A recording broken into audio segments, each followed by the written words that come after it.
The Restaurant at the End of the Universe by Douglas Adams. Chapter 10. The universe, as has been observed before, is an unsettlingly big place, a fact which, for the sake of a quiet life, most people tend to ignore. Many would happily move to somewhere rather smaller of their own devising, and this is what most beings in fact do.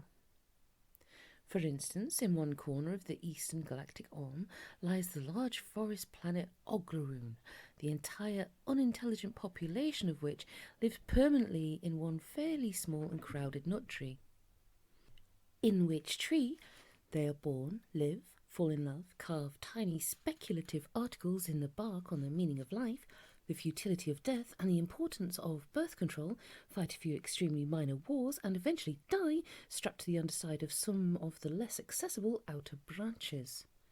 In fact, the only Oglaroonians who ever leave their tree are those who are hurled out of it for the heinous crime of wondering whether any of the other trees might be capable of supporting life at all, or indeed whether the other trees are anything other than illusions brought on by eating too many oglanuts. Exotic though this behaviour may seem, there is no life form in the galaxy which is not in some way guilty of the same thing, which is why the total perspective vortex is as horrific as it is.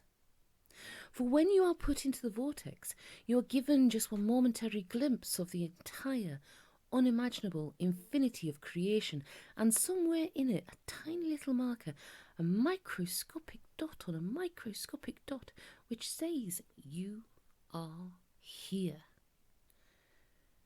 The grey plain stretched before Zaphod, a ruined, shattered plain.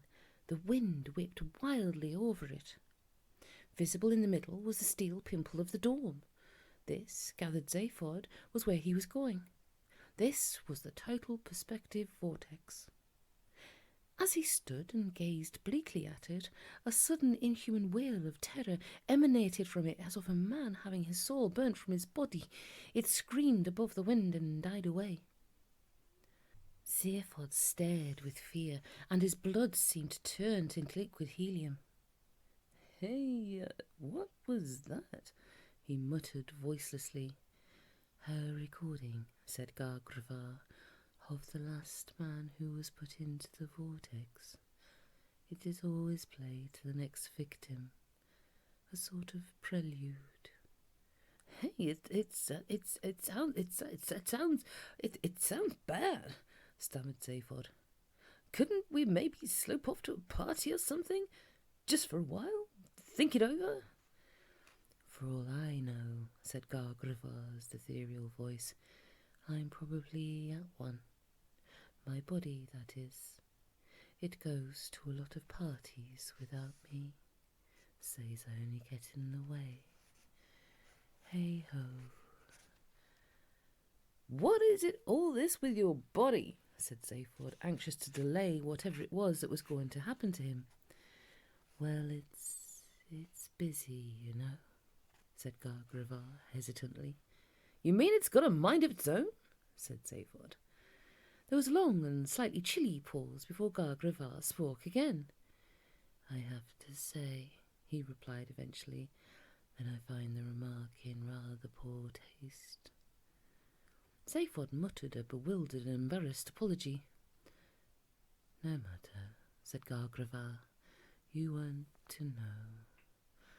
The voice fluttered unhappily.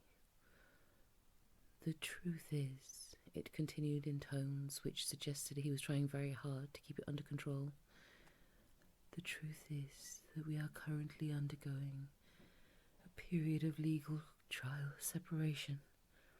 I suspect it will end in divorce." The voice was still again, leaving Zaphod with no idea of what to say. He mumbled uncertainly. "I think we were probably not very well suited," said Gargravar again at length. "We never seemed to be happy doing the same things. We always had the greatest arguments over sex and fishing. Eventually we tried to combine the two, but that only led to disaster, as you can probably imagine. Now my body refuses to let me in. It won't even see me. He paused again, tragically.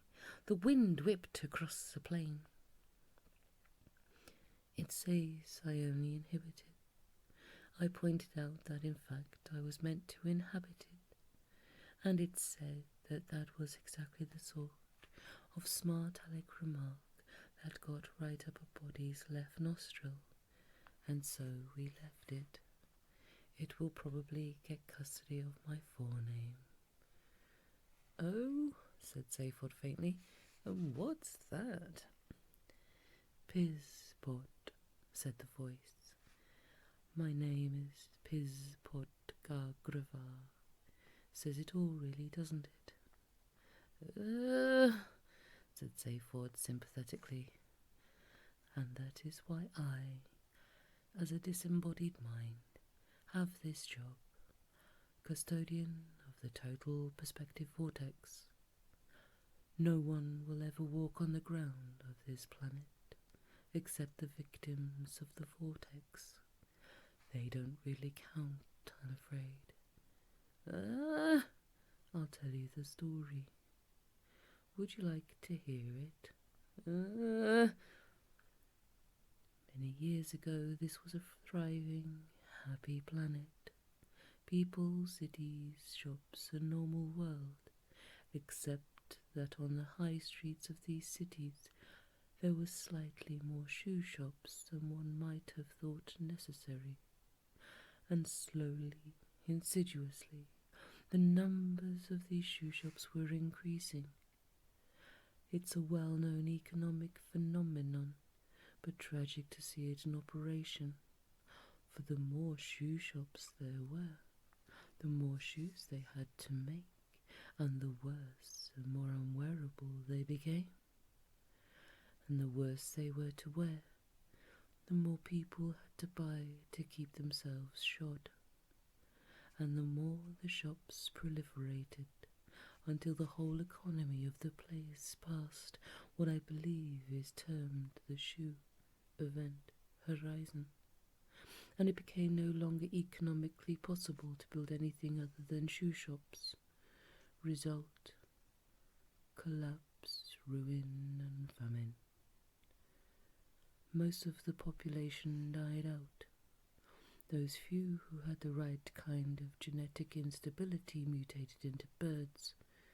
You've seen one of them, who cursed their feet, cursed the ground, and vowed that none should walk on it again. Unhappy lot. Come, I must take you to the vortex. Zaphod shook his head in bemusement and stumbled forward across the plain. And you, he said, you come from this hell-hole pit, do you? No, said Gargravar, taken aback. I come from the Frogstar World Sea. Beautiful place. Wonderful fishing. I flit back there in the evenings, though all I can do now is watch. The total perspective vortex is the only thing on this planet with any function. It was built here because no one else wanted it on their doorstep. At that moment, another dismal scream rent the air, and Zaphod shuddered. What can do that to a guy? He breathed. The universe, said Gargravar simply. The whole infinite universe. The infinite suns, the infinite distances between them, and yourself, an invisible dot on an invisible dot, infinitely small. Hey, I'm Zaphod Beeblebrox, man, you know, muttered Zaphod, trying to flap the last remnants of his ego. Gargravar made no reply, but merely resumed his mournful humming until they reached the tarnished steel dome in the middle of the plain. As they reached it, a door hummed open in the side, revealing a small, darkened chamber within. And, said Gargravar. Zaphod started with fear. Hey, what now? He said. Now. Zaphod peered nervously inside. The chamber was very small. It was steel-lined, and there was hardly space in it for more than one man. It doesn't look like any kind of vortex to me, said Zaphod. It isn't, said Gargravar. It's just the elevator. Enter. With infinite trepidation, Zaphod stepped into it. He was aware of Gargravar being in the elevator with him, though the disembodied man was not for the moment speaking. The elevator began its descent. I must get myself into the right frame of mind for this, muttered Zaphod. There is no right frame of mind, said Gargravar sternly. You really do know how to make a guy feel inadequate. I don't. The vortex does. At the bottom of the shaft, the rear of the elevator opened up, and Zaphod stumbled out into a smallish, functional, steel-lined chamber. At the far side of it stood a single, upright steel box, just large enough for a man to stand in. It was that simple. It connected to a small pile of components and instruments via a single, thick wire. Is that it? Said Zaphod in surprise. That is it. Didn't look too bad, thought Zaphod. And I get in there, do I? Said Zaphod. You get in there, said Gargravar, and I'm afraid you must do it now. Okay, said Zaphod. He opened the door of the box and stepped in. Inside the box he waited. After 5 seconds, there was a click, and the entire universe was there in the box with him.